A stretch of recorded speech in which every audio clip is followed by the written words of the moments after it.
নাজিৰাৰ ব্যৱসায়িক প্ৰতিষ্ঠান স্মাৰ্ট পইণ্টত স্মাৰ্ট চোৰৰ তাণ্ডৱ। নাজিৰা নগৰৰ মাজমজিয়াৰ ৮ নং ৱাৰ্ডত থকা প্ৰতিষ্ঠিত ব্যৱসায়িক প্ৰতিষ্ঠান স্মাৰ্ট পইণ্টত স্মাৰ্ট চোৰে কৌশলেৰে চুৰ কৰিবলৈ গৈ এবাৰ হাতে লোটে ধৰা পৰি ৰঙাঘৰা আলহী হ'ব লগা হৈছে।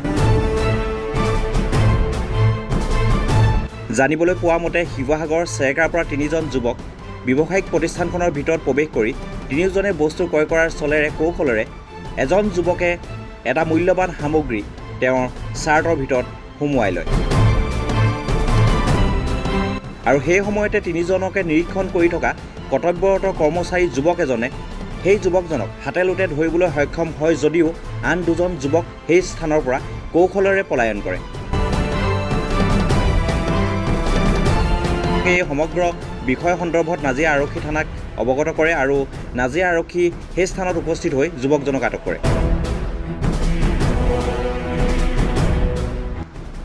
আৰক্ষীয়ে বৰ্তমান পলায়ন কৰা আন 2জন যুৱকৰ সন্ধান অব্যাহত ৰাখিছে বুলি জানিব পৰা গৈছে।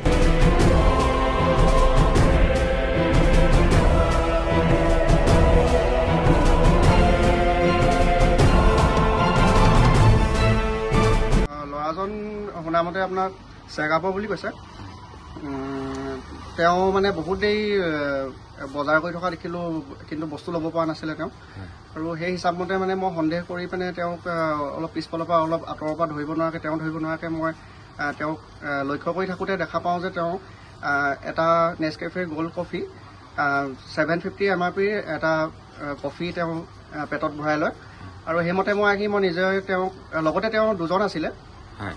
সেই 2জন তেওঁক ধৰোঁ মানে তেওঁলোক পলাবলৈ সক্ষম হয়, কিন্তু তেওঁলোকক মই নাপালোঁ। কিন্তু এজনক ধৰি মই আমাৰ ষ্টাফ লগতে থানাত এনেকৈ কৰি জনাই তেওঁক এতিয়া থানালৈ লৈ যোৱা হ'ল। ল'ৰাকেইজন পূৰ্বতে আহিছে নেকি ইয়াত? তেওঁৰ লগত যিজন আছিলে তেওঁক দেখিছিলোঁ, কিন্তু এওঁক প্ৰথম দেখিছোঁ ইয়াত। আৰু যিকেইজন লগত আছিলে তেওঁক মই আগৰ পৰাই সন্দেহ কৰি আছিলোঁ, কিন্তু গম পালোঁ যে এওঁৰ লগতে এওঁ আছে। সেইটো কাৰণে মই তেওঁক ধৰিবলৈ মানে লক্ষ্য কৰোঁতে দেখিলোঁ তেওঁ বস্তুটো লৈ লগালগ মই তেওঁক পুলিচক জনাই দিছোঁ। নাজিৰা থানালৈ লৈ গ'ল। ল'ৰাটোৰ নাম কি জানে নেকি? ল'ৰাটোৰ নামটো বাস্তৱ বুলি কোৱা শুনিছোঁ। বাস্তৱ কোন জেগাত ঘৰ? শিৱসাগৰ চেৰেকাপাৰ। কিমান বয়স হ'ব গম পাইছে নেকি? 22 বছৰ। 22 বছৰ।